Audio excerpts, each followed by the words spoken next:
where to find the identification sticker and the color code. So this is the right hand side drive and 5-door.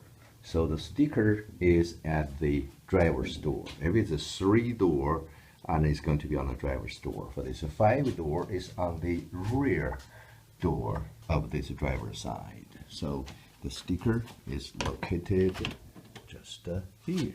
So we can have a closer look at the sticker. So now you can see the sticker, and everything about the car is on the sticker.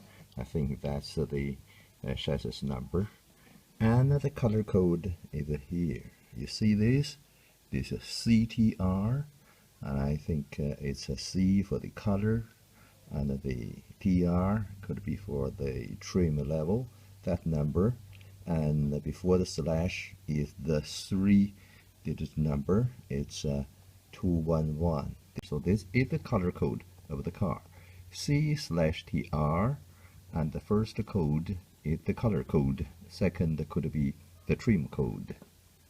Also, at the front door of this 5-door model, you have this chassis number sticker, small sticker, at the front door of the car.